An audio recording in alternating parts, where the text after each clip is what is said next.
Atamalo 60 mag jotuo mag kansa tieko okumba margi mar thieth mar SHA kapok higa orumo. Gino makoro riwruok makedo ne ratiro mag jotuo kansa miluongo ni KENCO dwaro mondo loki.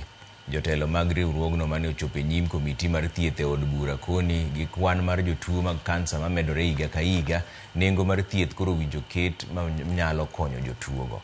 Ripot masani yango ni higa ka higa jotuo mag kansa 24,900 wito ngimagi, 44,700 to yudo tuono higa ka higa. Judith Omondi lerono wachni.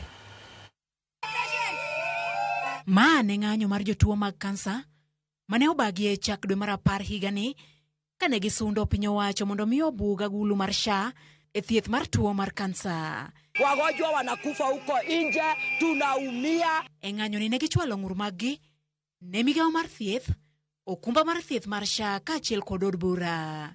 Kawuono jotuo gi kokalo kuom riwruok makelo gi kanyakla Kenya Network of Cancer Organization ne ochopo e nyim komiti mar thieth e od bura mar chwalo ng'ur maggi. E nyim komiti ni, riwruok mar KENCO kokalo kuom direkta margi maduong' oyango ni ma ohewo atamalo 60 mar jotuo mag kansa chandore ne chulo nengo mar thieth kapok higa orumo, atamalo 35 tieko omenda ni e dweche 3 ma okuongo mag higa, ka atamalo 13 to weyo thieth chutho nikech ofukogi otuo.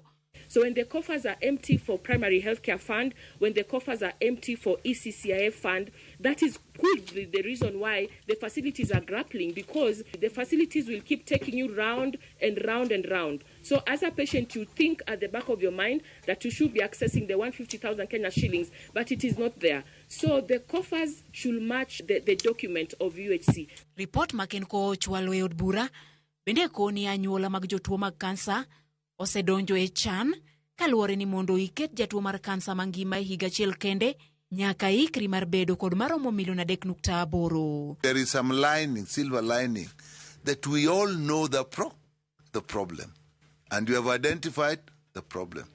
I think this committee, therefore, its task is to work with you, work with the ministry, and you have also realized that the bigger issue is where the service delivery is taking place, whether it is public hospitals or private hospitals.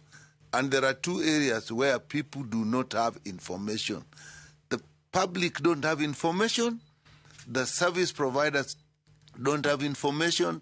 Higa ka higa maromo jotuo 29,000 wito ngimagi e pacho ka nikech tuo mar kansa, ka joma yudo tuo ni higa ka higa to romo 44,700. E okumba manyien mar SHA, jatuo mar kansa ni kod maromo 300,000 e okang' ma okuongo mar thieth e agulu mar SHIF, ka ne tuoche matama ma iketo e bwo emergency, chronic and critical illness fund, imedo gi maromo $150,000 higa ka higa ne ot ka ot. Judith Omondi, Ramogi TV.